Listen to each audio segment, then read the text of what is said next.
Gases ideales. Para los gases ideales yo tengo que tener en cuenta su movimiento. Y para su movimiento tengo que ver cómo se mueven cada molécula o cada átomo de gas. Agregamos 5 gases pesados. Si se fijan, va en línea recta de forma aleatoria, o sea, no sabemos para dónde se va.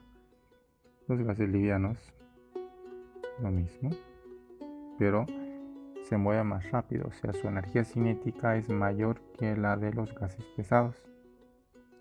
Entonces, veamos su movimiento, línea recta sí o sí, y chocan. Cuando chocan, se genera la presión, o sea, la presión está relacionada con la cantidad de choques. A mayor cantidad de choques, mayor presión. Bien. Para los gases ideales hay 4 variables que influyen.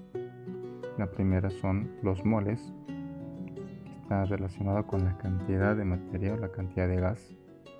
O sea que si yo agrego mayor cantidad de gas liviano y pesado, es diferente a tener poca cantidad.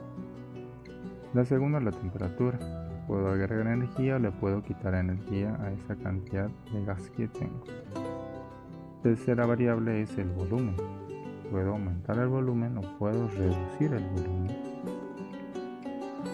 de esa cantidad de gas. Y la cuarta es la presión. Y la presión tiene que ver con los choques. A mayor cantidad de choques, mayor presión. Si tengo menos cantidad de choques, menor la presión. Entonces, analicemos cada uno. Todos se relacionan con la presión. O sea, si yo aumento la cantidad de moles, la presión aumenta. ¿Por qué? Porque van a aumentar la cantidad de choques. Si yo quito la cantidad de choques disminuye, es de acuerdo a la cantidad de materia. Bien. Vamos a la segunda, que es la temperatura.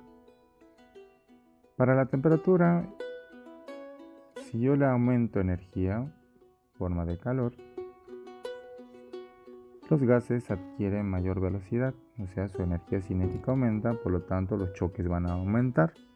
Y eso hace que la presión sí o sí aumente. Si yo disminuyo la temperatura o si le quito energía, su energía cinética se hace más lenta, por lo tanto los choques ya no van a ser tan eficaces. Y eso hace que la presión disminuya. Bien, estamos en una presión de 14 a 15 atmósferas.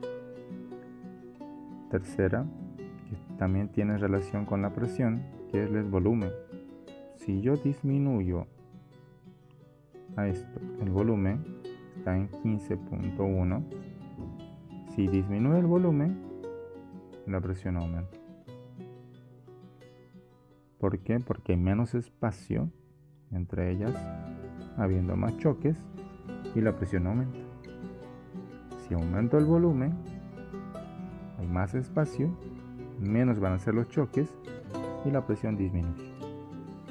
¿Sí? Para cada ley, 2 van a mantenerse constantes, 2 que no cambian. O sea, agreguemos 7 cantidades de gas que sean proporcionales. Entonces, que sea la misma cantidad. 97 y 97 de cada una. ¿Bien?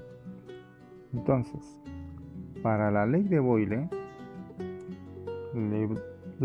sería a temperatura constante, o sea, mantengo constante la temperatura, o sea que no tiene que cambiar. Ya no puedo hacer nada con la temperatura, no puedo ni aumentar ni disminuir. Solo tiene que ver con el volumen y la presión, ¿sí? Y también la cantidad, no puedo agregar nada. Si disminuye el volumen, la presión aumenta porque hay menos espacio. Si aumento el volumen, hay más espacio, por lo tanto la presión disminuye. Y Boyle explica que si yo tengo un sistema cerrado con una cantidad de gas adentro, que la presión y el volumen son inversamente proporcionales, o sea, si una aumenta, la otra disminuye y viceversa. Vamos a la ley de Charles. Charles va a ser a presión constante, o sea, ¿qué significa eso? Que la presión ya no tiene que cambiar. Bien, o sea, mantengamos la presión. Si hago a presión constante, yo tengo 22.7 atmósferas. Quiero que se mantenga ahí, que no cambie. La única manera aquí es con las que cambian, puede ser temperatura y volumen. O sea, si yo le aumento la temperatura, para que se mantenga constante la presión, sí o sí, los choques tienen que ser los mismos. No puede aumentar los choques. O sea que el volumen tiene que aumentar. Si disminuye el volumen a esto, para que mantenga constante la presión, los choques tienen que ser los mismos. O sea, sí o sí tiene que disminuir el volumen. O sea que yo puedo decir, a mayor temperatura, mayor volumen. A menor temperatura, menor va a ser el volumen. O sea que Charles explica que en un sistema cerrado nuevamente, la temperatura y el volumen son directamente proporcionales. Si una aumenta, la otra aumenta. Si una disminuye, la otra disminuye. Gay-Lussac ya sería a volumen constante, o sea que ya no puedo cambiar el volumen ahora. El volumen se va a mantener constante. ¿Bien? O sea, mantengamos el volumen constante, o sea, yo no puedo cambiar el volumen. Donde yo voy a tener ahora la presión y la temperatura. Si aumento la temperatura, la presión aumenta. Si disminuyo la temperatura, la presión disminuye. Sí, ya no puedo hacer nada con el volumen. Entonces, Gay-Lussac nuevamente explica que a mayor temperatura, mayor va a ser la presión. Y a menor temperatura, la presión disminuye. O sea que ambas son directamente proporcionales.